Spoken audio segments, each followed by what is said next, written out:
Hello, everyone, and thank you for joining us today. I'm Courtney McLearin, Event and Alumni Relations Coordinator for the Department of Aerospace Engineering.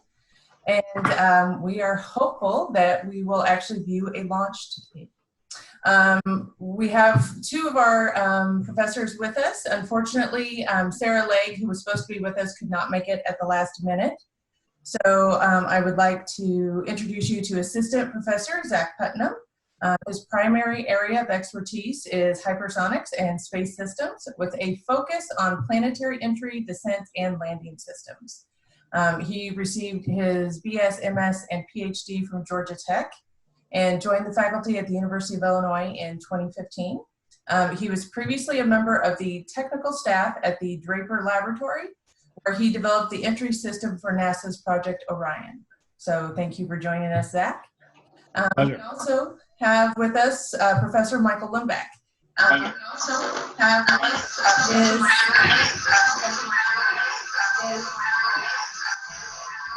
Sorry, we seem to be having a little technical difficulty there.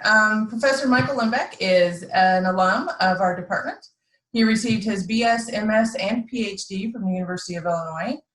Before returning to the university to teach, he was with NASA for 27 years and was involved in the inception of the commercial spaceflight program.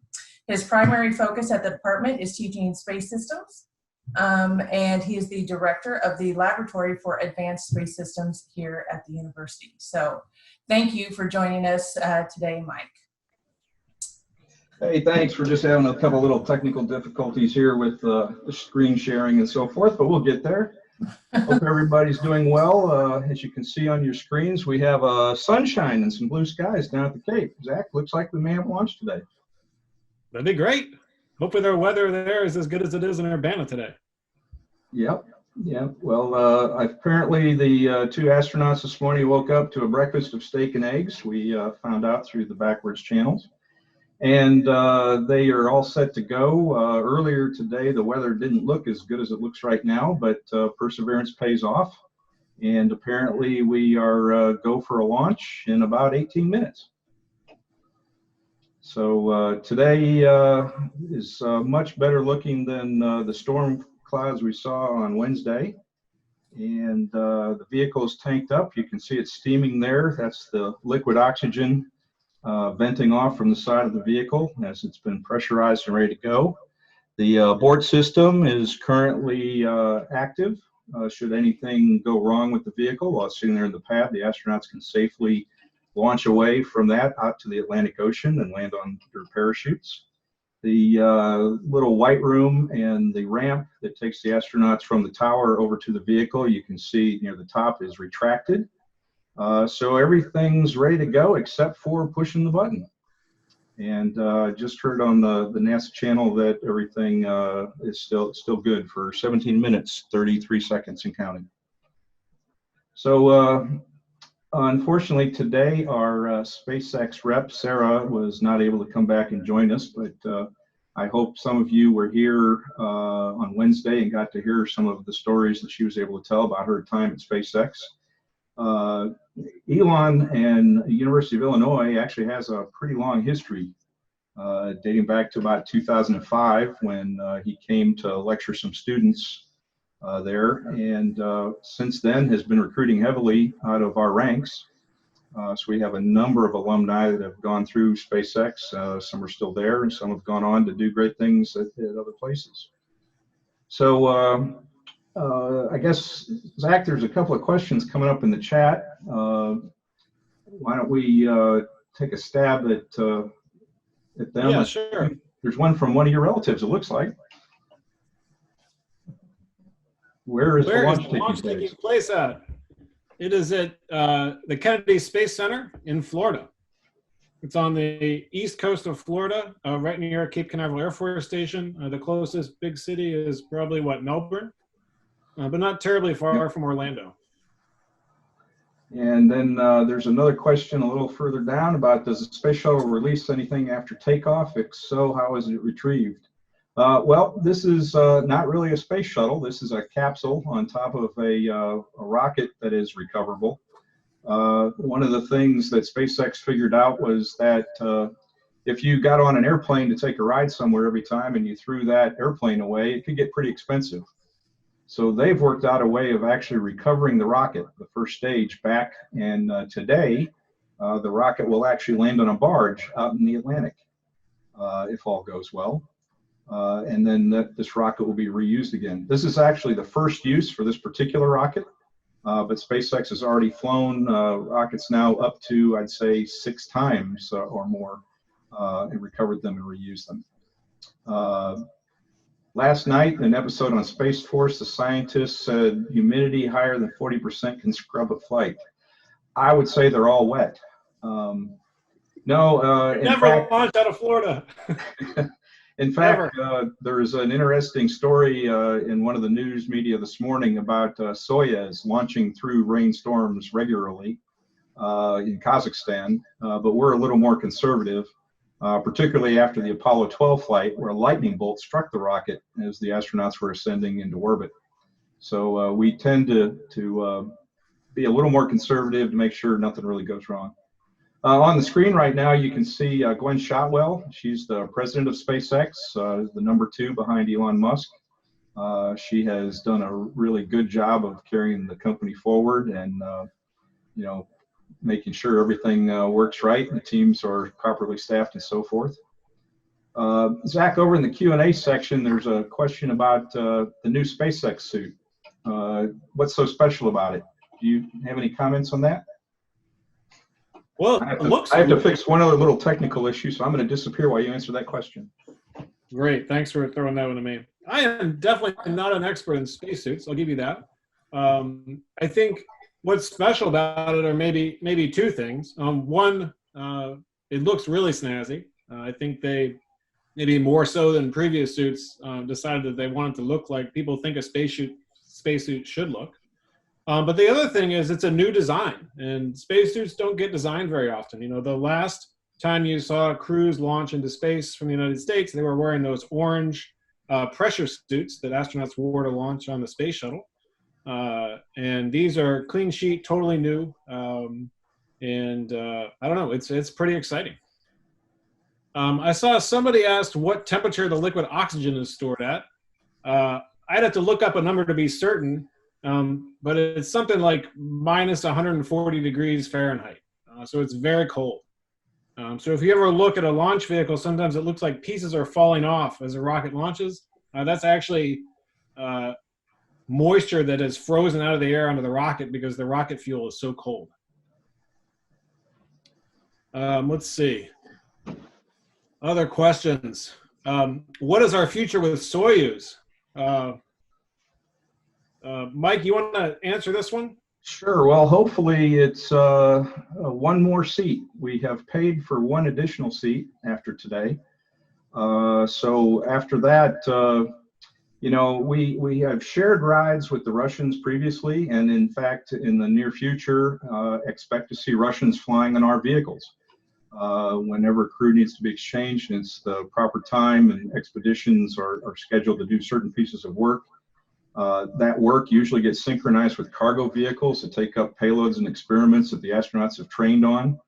And so now with a regular capability to get off the planet in potentially 3 different ways, the SpaceX vehicle, the Boeing CST-100, which should fly shortly hereafter, and the Soyuz, there'll be plenty of opportunities for astronauts to move back and forth and cosmonauts between vehicles. In fact, I believe a Japanese astronaut will be flying on commercial crew in the not too distant future as well. Yeah, and there's been talk recently at NASA and in the news about the possibility of sharing seats with the Russians and that sort of thing. It's good to have more than one type of vehicle that we can get to the space station with. Yeah. So flight path and orbital change affected by where the rocket is launched. Yeah, in fact, today the window for launch is instantaneous. The space station actually will be right over the Kennedy Space Center at the time of launch, at which time the vehicle will then begin a 19-hour chase to catch up with the space station, dock with it, and allow the astronauts to get on board. So that's the basic mission timeline as well. It takes about 19 hours for today's ride. Tomorrow, if they had to scrub today, it would actually be quite a bit longer. So they're hoping to get off today, and the way the sleep cycles are set up, I believe there's even going to be an opportunity for the astronauts to get a little bit of a nap in before they get to the space station. So all of that changes on a day-by-day basis because of orbital mechanics, and we'll see how they do today. You touched on this a bit, but I've gotten a few questions from people that, you know, we've flown to the space station before. What is so landmark about this particular mission and the commercial spaceflight program? Yeah, well, the Commercial Crew Program, which has its roots in the Commercial Cargo Program, which has its roots in a space shuttle privatization study that was actually done in the late 90s before Columbia. We've always known that you know, NASA was an agency of exploration during the Apollo era. Since then, it has become more of an operational agency, operating the space shuttle, operating the space station. And because of the costs involved, that doesn't leave much room left over to do any actual exploration. So back in the 2003-2004 timeframe, President Bush and his vision for space exploration tasked us to go look at the opportunities for privatizing some of these things that we had already been doing for 50 or 60 years. And in fact, most of the contractors that had the experience doing this kind of work were very well versed in being able to put together vehicles and doing the work for the government. If you take the government out of the way, some of the paperwork, some of the insight and oversight, you can reduce some costs. And by doing so, by actually contracting for a service rather than design and integration and build of a product, you can reduce this cost of transportation of both crew and cargo significantly, which opens up a cost wedge for spending on other things like going back to the moon or onto Mars. So this is a very important flight today that will demonstrate that a private company can deliver a service at a reasonable cost and allow NASA to take its resources and push them into the things it really should be doing, which is exploring out beyond low Earth orbit. Thank you. Astronauts have been sitting on the pad for about 2 hours up to this point. If there's a scrub, it's going to be like an extra hour or so. If you hung around and watched the video after the last test on Wednesday, they unbelted their seat belts and stretched out their legs, and I'm not sure, but I thought we caught them playing solitaire on one of the video screens. Just kidding. But they're in there pretty comfortably. The seats are custom fit to each astronaut, as are their spacesuits. They are going to be pretty comfortable for their 19-hour ride to the station. Those seats, when they first got in, of course, were more vertically oriented so they could get into them. And then they were rotated around about 40 degrees or so that they could get a good look at those screens in front of them. As soon as they get to orbit, they'll release those seat belts. They'll lower the seats back down, which will create a lot of room for them to get out of the suits and kind of stretch out a little bit for the ride up to the station. Zach, how do the astronauts get oxygen? That's from Grant, who's 9 years old. Well, Grant, they have it because they bring it with them. The spacecraft has oxygen on board. Right now, I would imagine they're getting oxygen through their suits. But once they get to orbit and everything is okay, they'll take off their helmets and take off most of their suits. And they'll be in a nice cabin that is heated and cooled so that it's comfortable, what we call a shirt sleeve working environment, so they can wear regular clothes in space, just like you can at home. But, you know, if you go outside, then you have to put a suit on, of course. But they bring their own oxygen with them and the rest of the air that they breathe and everything else that they need to live in space. Very good. And there's a question about what kind of tests astronauts do in the last 10 minutes before launch. I think most of them try to get in a couple of minutes of shut-eye. There's not much going on. You want everything kind of quiet, quiescent, make sure everything's just working properly. All the action starts at about 10 seconds before launch when the turbo pumps are spun up. The engines are ignited, thrust levels develop, and at the appropriate time, the rocket's released from the pad so that it can leap up. And so it's a pretty quiet time right now, as you can see.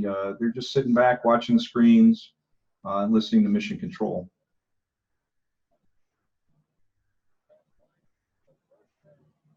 And yeah, there is plans. There is a sleep period planned. The question is, in the 19 hours between docking, is anyone going to sleep? And the answer to that is yes. There is a little sleep period planned before they get there. And let their stomachs settle out. You know, most astronauts, when they first get to orbit, now it'll be interesting to see how the environment of the capsule here is compared to the much larger cabin in the space shuttle. Astronauts, when they're in a confined space, tend to do pretty well from a nausea point of view. And in the capsule, they will probably do better, I would guess, than in the space shuttle. Some of the famous people that got to ride in the space shuttle, such as Congressman Jake Garn, who notoriously had to have his head pretty much duct taped to the middeck because any motion sent him running for a bucket. So the weightlessness of space is very disconcerting, can cause problems with your inner ear, and what it tells you things are happening, your eyes are telling you something different. And when those two things don't match up, you know, you feel a little bit sick and queasy. How long do they plan to be in space? We don't actually know. Right now, there is a minimum time of a couple of weeks, but it is possible that they may stay up a couple of months, depending on how things go with the vehicle and how the rest of the planning goes coming up behind them in terms of cargo and other things. So we'll have to see. Someone named Jason Merritt is asking us how much water is pumped into the pit below the engines. And Zach, I have one answer. I would say a lot. I think a lot, yeah. You can't see them in the picture, but there's big water towers on either side of the pad. Do they have two on the SpaceX pad? I don't know, but they're full of water, and that's what's used to spray the water in the pit to damp the acoustic vibrations from the engines as it takes off, so that the spacecraft, the rocket, doesn't destroy the launch pad when you light the engines. Yep. So we'll keep talking here down to about T-1 minute, and then we'll bring up the NASA audio so everybody can listen in and see how things are going. Right now, everyone is just watching their consoles at SpaceX Control. The vehicle itself is launched through a control center at the Kennedy Space Center that SpaceX operates. When it clears the tower, it is handed over to a mission control center that SpaceX operates out in Hawthorne, California. There are people in mission control at the Johnson Space Center who are watching, but don't really have a lot of input into the process, as this is a service provided by SpaceX. So the two control centers on the two coasts will basically be controlling the vehicle as it goes to orbit.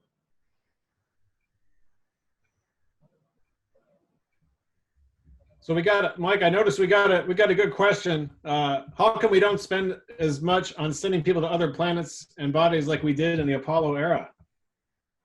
That is a good question. And I think the answer is it's really expensive. And that's one of the reasons we're here today, is to try to bring those costs down. If this rocket is successfully recovered at the end of its time, let's see, about 12 minutes from now, then it looks like it might be raining a little bit there at the Cape. But we'll see it. We'll watch that countdown timer closely to make sure it doesn't stop for any sort of rain delay. But anyway, yeah, it's very expensive, and it's just a matter of trying to make a wedge here with recoverable systems that we don't throw away every time, because all you have to pay for on the second time is the gas to go fly it. This launch, with all of the human rating paperwork and NASA involvement, is about $90 million. That's roughly $1 billion minus $90 million less than a space shuttle launch. So you can see the big impact that it really has. All right, we're down under a minute. I'll bring up the volume here on the feed from NASA.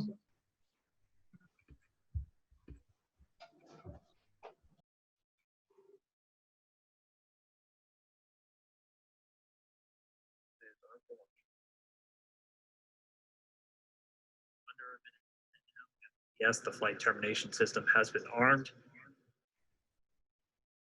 Dragon, SpaceX, go for launch. SpaceX Dragon, we're go for launch. Let's light this candle.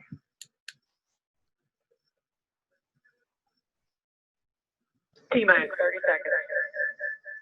Everybody, buckle up.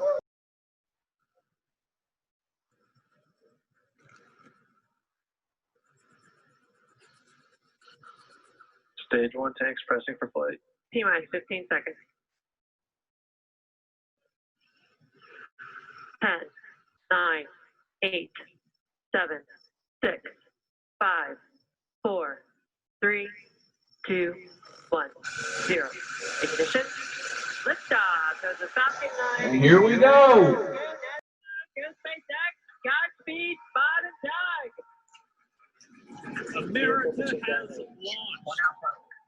So rises a new era of American spaceflight, Stage 1 and with propulsion it is the nominal. ambitions of a new generation continuing the dream. 20 seconds into flight, stage 1 propulsion is nominal.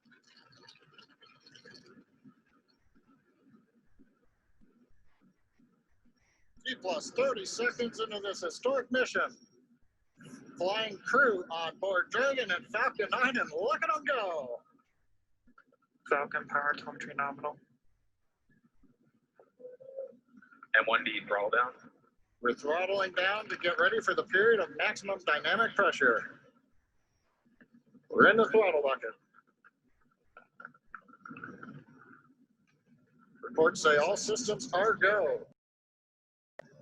How would you like to go 0 to 1,000 miles per hour in 1 minute? We've exceeded Mach 1 on the Falcon 9. M1D throttle up.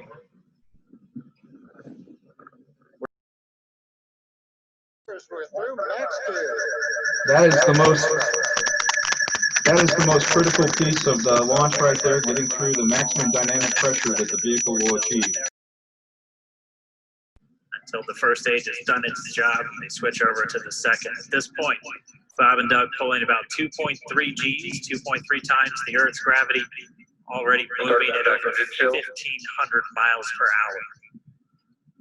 We've heard the call out for MVAC engine chill. That's getting the MVAC engine ready to light. That'll come at about 2:44 into flight. Right now, everything continuing to look good. Next major event coming up is going to be the triple.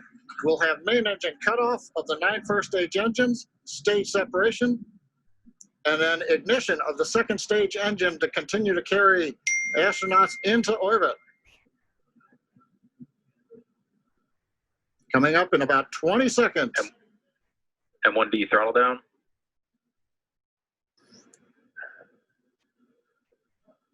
We heard we're throttling down the Merlin engines on the first stage.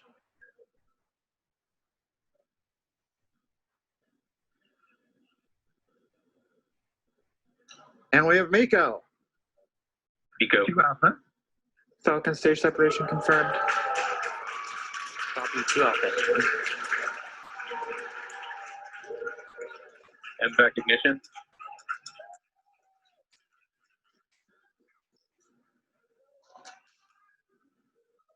All right, we have stage separation confirmed. The first stage beginning its flight back. The second stage being powered by that single Merlin 1D vacuum engine has ignited and is now Acquisition signal carrying loss. Bob and Doug into orbit. So the second Stage 2 stage propulsion is nominal. And that is not animation, that is the astronauts in their seats going to orbit. flight. So a little over 5 minutes to go still on this second stage. You heard the call out 2 Alpha, so they're now in the longest abort zone that carries them all the way from about North Carolina up the eastern seaboard, almost to Canada. Things looking good though, getting good call outs, nominal propulsion on that second stage. Bob and Doug continuing to make their way into orbit.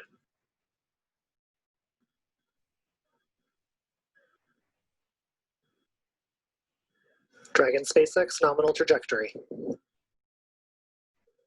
Acquisition of signal, Bermuda. SpaceX Dragon nominal trajectory. All right, here in nominal trajectories, the Dragon pointed in the right direction, continuing to make their flight uphill. Heard acquisition of signal Bermuda. That's one of the other ground stations that they're using to get telemetry and data back from this spacecraft. Stage 2 propulsion is still nominal.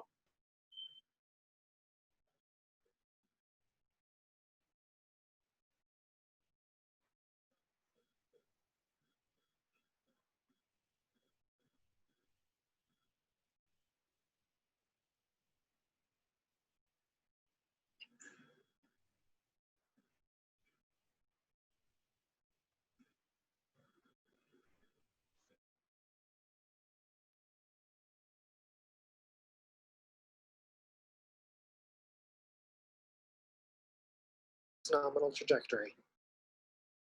Almost 200 miles downrange from the Kennedy.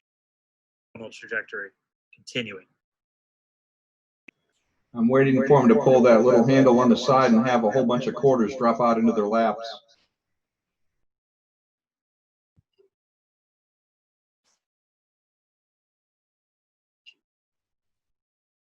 And while they continue uphill, looks like we are getting a view of the first stage as well. Up on your right screen, you can see that first stage with the grid fins deployed. It's making its way back to attempt to land on our drone ship, Of Course, I Still Love You Today. And we're just about a couple minutes away from the entry burn, and that's where 3 of the 9 Merlin engines do ignite to help slow the vehicle down as it re-enters back into the Earth's atmosphere.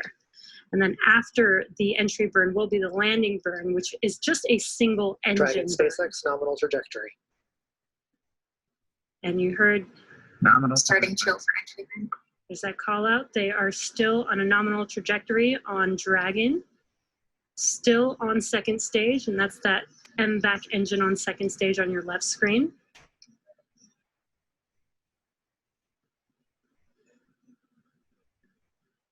Again, on your right screen is that first stage booster coming back towards our drone ship, Of Course, I Still Love You. We're about a minute away from entry burn.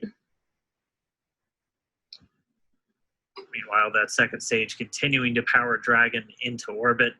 Again, if you're keeping an eye on that timer, that's going to continue to burn until 8 minutes and 44 seconds into flight. So a little over 2 minutes from now, we'll hear the call out SECO. It'll then be a little Stage 2 propulsion is still good.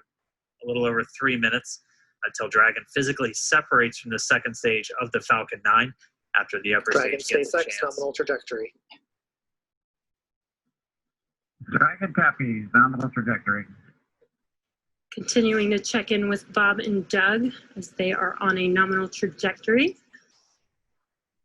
Just about 10 seconds away from that first stage, starting that entry burn on your right screen. We should be able to see that view live. Stage 1 entry burn startup.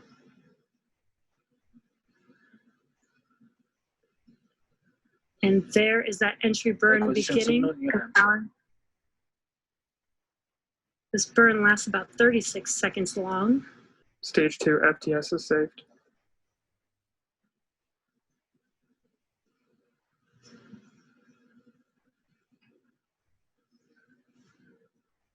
While that entry burn continues, we're just about a minute away from SECO. We'll have a number of events all happen in rapid succession.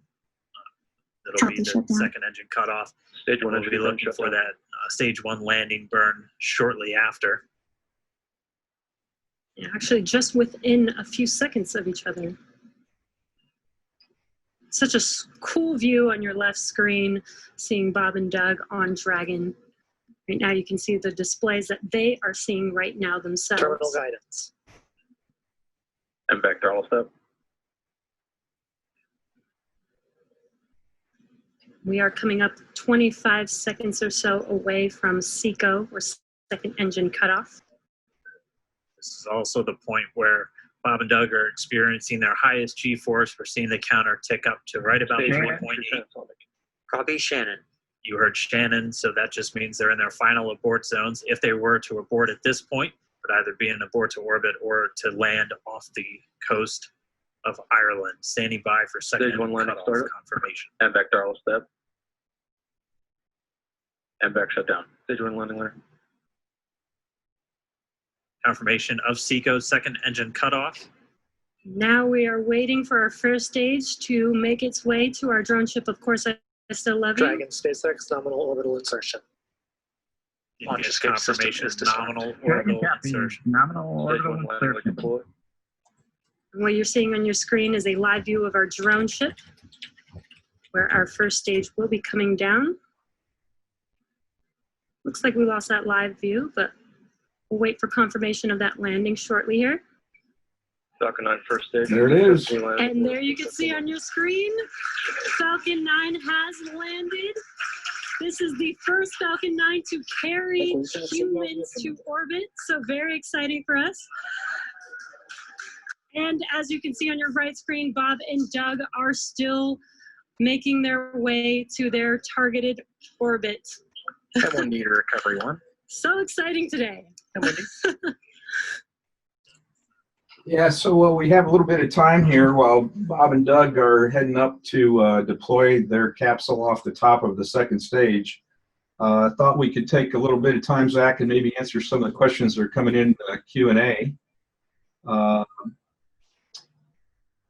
Do the astronauts push the launch button, or does mission control? I think that's a pretty easy one. Neither. It's all done by the computer. And as we're talking, you can see Bob and Doug have released some of their seat belts, and they're now floating in 0G. Their arms will take a kind of a natural position there above the handrest because gravity or the force of the rocket is no longer holding them down. So they are all floating around in 0G, and I think they're getting ready to get up out of their seats and experience that for the first time. Let's see, people coming back from the ISS. No, it'll just be Bob and Doug. They are the test crew for this vehicle, so they will go up and come back on the same ride. Once this is all checked out and certified, it becomes regular taxi service, then we will see exchange of crews happening just like with Soyuz, where folks going up will stay and the new team will stay on board and the old crew will come back each time.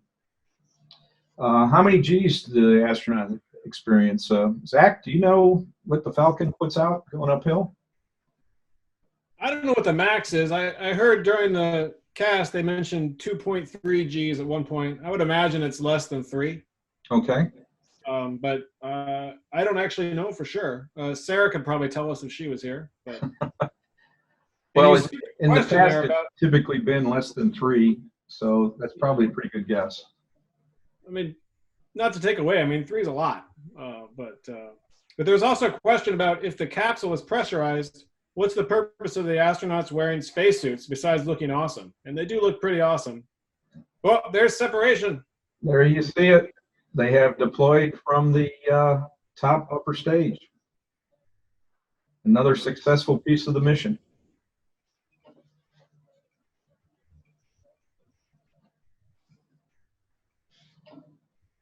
And we'll watch that go away and see what are the requirements to become an astronaut. Well, there are a couple of paths you can take. All of them almost certainly requires you to go through school and do well in your math and sciences. Some astronauts then take the path into the military and become aviation specialists or pilots.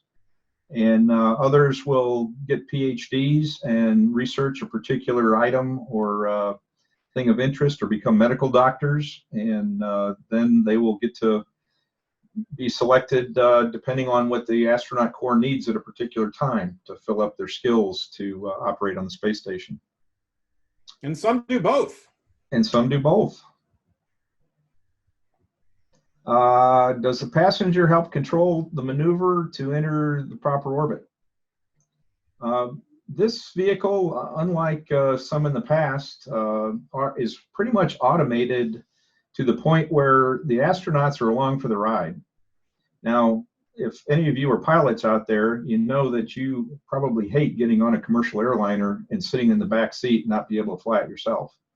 So the astronauts, of course, when the development of the capsules were taking place, had a lot of inputs to provide some manual control in the event the automatic stuff didn't work. But for the most part, the button is pressed and they sit back and watch, and most of the activity right now is them pressing buttons just to change screens, but not actually to engage any control on the vehicle itself. Zach, here's one for you. If you got to pick the name of the next drone landing ship, and you didn't like Of Course I Love You, what would you pick and why?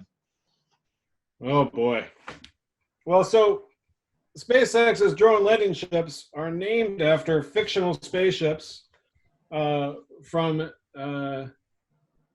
Ian Banks's culture science fiction books. And there's lots of great choices. Most of the names are somewhat silly. They're meant as tongue-in-cheek. So I don't know. I'd have to think about what I would pick. If you were going to stick with the same set of names, there's lots of choices. Yeah, I'd probably just figure out something, clever like Landing Ship 1 or Landing Ship 2. And that's why you don't get to name them. Exactly right. There are people way more clever than me on that. Here's another one for you. Why is there a delay between the second stage cutoff and the separation of the capsule from the second stage? These would all make great prelim questions, Zach. We should remember these. Yeah, so there's a delay for a couple of reasons. One is we like to make sure everything is nominal and working fine before we do the next step. The other is there are propellant tanks and things in the second stage. And once it turns off, once the engine stops firing, that fuel in there and remaining propellant will slosh around a little bit. And we like all of that to steady out and be nice and calm before we do another event where we try to move it away. Did I miss anything there, Mike? No, I think you got it exactly right. You pass. You get to keep your PhD, I think. Oh, wonderful. So now that the second stage is gone, there's still being video, and you may ask, how does this video get back to the ground? It turns out that NASA has 3 or 4 satellites in geosynchronous orbit. That means that it's at a position above the Earth where it rotates at the same speed that the Earth rotates, so it never really moves. And those serve as radio and TV relay links between the spacecraft, the upper stages, and so forth to bring that video back down to the ground for us. So that's how we get the exciting video from the 2 cameras in the cabin, the one from the side and the other one from behind the astronauts. And then, of course, there's cameras mounted all over the launch vehicles itself. So pretty exciting day here. Good for the U.S. We launched from America once again. Reasoning behind having small fins in the Dragon trunk. Well, it turns out that the rocket and the capsule and the trunk all make up a system. And when going uphill after it's launched, as you can imagine, as you start going faster and faster, the aerodynamics get more, for lack of a better word, wicked and wicked. And so the fins help to straighten out some of the flow coming over the capsule, stop some of the turbulence that could build up. That turbulence itself can reverberate back on the launch vehicle, creating different loads, creating vibrations, creating noise. So the fins help to compensate for that somewhat by eliminating some of that aerodynamic forces, straightening out the flow, and cutting down on the adverse effects of going up to, by the time we get to orbit, 17,000 miles an hour. So indeed, Alexander, we are watching history today. This is extremely exciting from a personal perspective, having played a little bit of a role in getting Commercial Crew started back in 2004. This is a really really big day for a lot of folks to see this finally come true. And if we can achieve all of the benefits there, you can see the NASA administrator, Jim Bridenstine, over on the right, social distancing from the reporter there appropriately. You might have noticed everyone in the SpaceX Control Center had their masks on. They were doing it by the book, which was good to see. This is a really tough time for being an astronaut. You know, you want to really go see your family. Both gentlemen that launched today have sons, and you just can't get close to them because they've been in quarantine, and you don't want to take a bug up to the space station. So that's I'm sure their sons are smiling now and pointing to space that their dads are finally made orbit. Let's see, we got a couple more questions here, Zach. What type of attitude control thrusters are used on the command module? How many are there? And what fuels do they use? Well, let's see. I do not know how many there are. Mike, you might know better than this. My recollection was that it had actually coal gas thrusters. Is that still true on Dragon? No, I think, I don't believe so. They I use think the they're Super hot. Draco. Yeah, they have the Dracos, which are their normal maneuvering engines. The Super Dracos are used for the abort system. And I believe that they're hydrazine in nature. That makes them very reliable. The propellant spontaneously combusts when it's run over a catalyst, and that creates a force for them to go off on. It did have some data sitting around under my nose for the last launch, but I seem to have misplaced it for today. But as my recollection is that these are hot gas engines. No, I'm sure you're right. Do the cosmonauts feel the pressure changes in their eardrums, or is it very regulated through the suits? Boy, I wish we had Sarah here today. Generally, I believe the pressure is well regulated. I would not expect any sort of pressure differential to be achieved any more than you would perceive going up in an airplane. The suits are maintaining that pressure through a number of regulators, and so there shouldn't be any change going on inside the suit itself. Mike, we had one more question about the next stage after the capsule being deployed. And where's that? Oh, there it is. So once the capsule's deployed, it does its little 19-hour ballet, orbital ballet with the space station.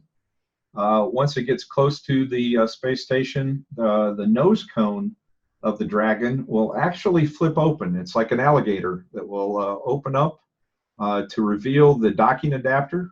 That cone kind of protects it from the environment of space and the environment like today, wind and rain. Once it's up in orbit, though, that opens up, reveals the docking adapter. There is an automated procedure that will allow Dragon to dock with the space station. This, by the way, is much different from previous Dragons. The cargo Dragon that SpaceX provides and carries all of the food and clothing and so forth for the astronauts to space on, typically would show up next to the space station, and then one of the astronauts would pick it up with the robotic arm and berth it to the space station. That's a little simpler, a little less complex, and since there's no one on board the cargo missions, it allows the astronauts to maintain positive control over the vehicle at all times. But now today, with crew on board and the ability to press an abort button and back away from the space station and then manually dock itself, there will actually be a procedure that will carry the vehicle directly into the docking port. Once connected, the pressures will be equalized between the capsule and the space station. The bell on board the space station that was left there by Bill Shepard on the very first space station flight. He was a Navy commander, and as some of you may know, the Navy has all sorts of procedures for people coming on board ship, including the ringing of a bell. And the bell will be rung, the docking port will be opened, and the astronauts will come on board to much jubilation and celebration, I am sure. And we'll see all of that sometime probably late tomorrow morning. So between now and then, I think the astronauts will be getting out of their suits. They'll just wear probably some khaki slacks and some knit shirts, much like I'm wearing today. They'll be probably getting a little bit of food and water and settle down for what'll probably be a nap. I don't know how much sleep they'll get in, given all the excitement. And then wake up tomorrow morning and be ready to dock with the station. So, well, Courtney, Zach, anything else we should cover? I think that about wraps it up. I want to thank everybody that joined us today. I saw we were peaking out somewhere above 120 folks or so. And we, of course, have a number of social media channels with the University of Illinois Aerospace Engineering Department.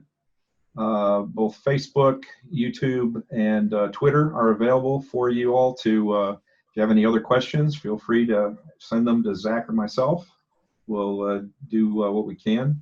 We're also available on Instagram, the Aerospace Engineering Department, and the Laboratory for Advanced Space Systems of Illinois. Both are available, and we'll discuss some of the work we do here. We, in fact, build small satellites here at the University of Illinois called CubeSats. So if any of you young folk out there are interested in a career in space, Zach and I would love to have you in our class and get you prepared to go out, make a career, and take us to Mars. Indeed, we would. So, Courtney, back to you. All right, thank you for joining us, everyone. That is our program for today. We are planning more events in the future, so if you want to follow us on any of those social media channels that Mike mentioned, that's where you can find us and find all of our events.